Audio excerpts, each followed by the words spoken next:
E aí pessoal, bom dia, boa tarde, boa noite para vocês. Professor Daniel aqui por mais uma vez.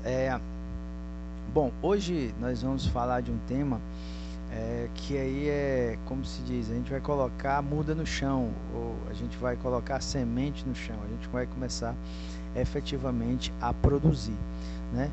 Então, nesse caso, nós estamos falando de uma fase, né, de qualquer empreendimento agrícola, seja ele de grande ou de pequeno porte, que é o plantio, né? E o plantio ele pode ser, lógico, de duas formas, né? A semeadura direta, né?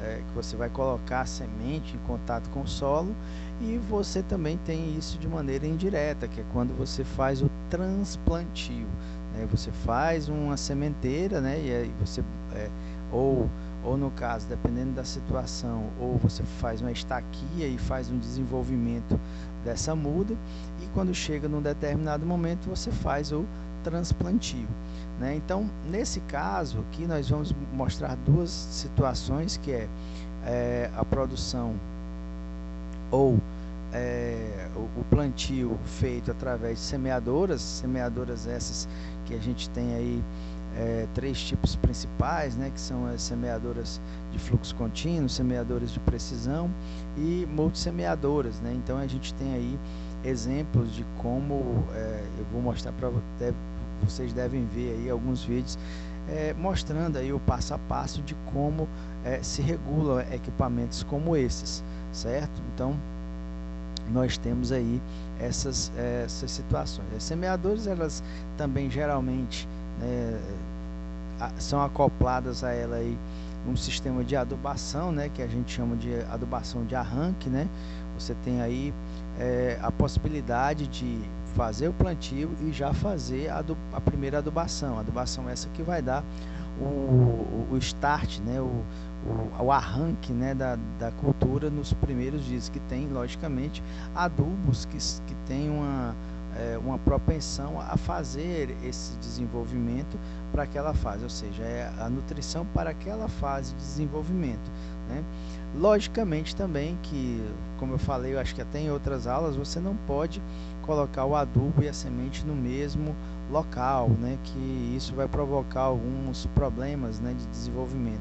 A plântula, né, a plântula novinha, ela não tem mecanismos para resistir a determinadas quantidades, né? A dosagem ela pode ser grande demais para aquele período, e aí pode causar a queima, né, da planta, e isso não é uma coisa muito bem-vinda, né? Então existem logicamente mecanismos para você distanciar, né, o adubo do local da semente, tá? E tem também as transplantadoras, que as transplantadoras é quando você faz a semeadura, né, ou a estaquia, né, depende da maneira com a qual você está produzindo essas mudas, né, e aí você vai fazer o transplante. Você vai utilizar máquinas que vão fazer, durante esse transplantio, elas vão colocá-las no solo, né, efetivamente, a uma profundidade homogênea, a uma distância homogênea, né? O espaçamento geralmente não varia, não existe erro, né, nesse tipo de transplantio.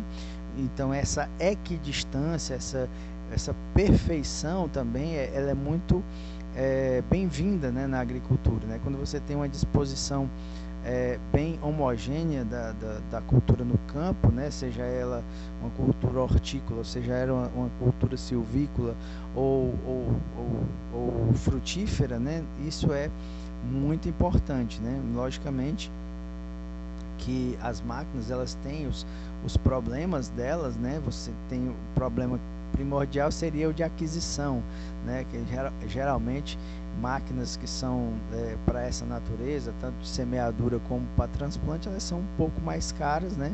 O conjunto em si, às vezes, né, nem é tão caro, mas a manutenção ela acaba sendo um pouco mais salgada, né? Então, assim, as transplantadoras, né, logicamente, eu vou falar da experiência que eu tenho com relação a transplantadoras, elas fazem um serviço que é muito, em termos de rendimento, né, vamos dizer, rendimento diário.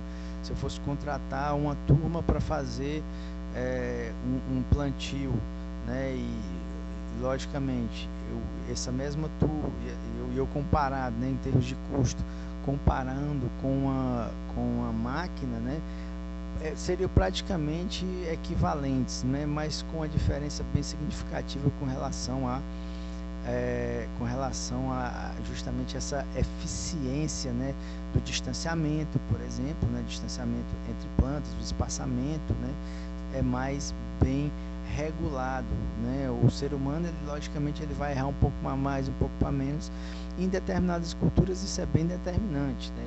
Eu vou dar o exemplo também do eucalipto, que quando você tem uma cultura do eucalipto, onde você tem um distanciamento que é mais curto, né? Você tem o que a gente chama de competição entre as plantas. E essa competição, ela pode causar, né, vamos dizer, a diminuição da produção de uma delas, né? E assim como o distanciamento pode causar com que essa planta não tenha cresça mais do que as outras, e aí as outras plantas ficam suprimidas, né?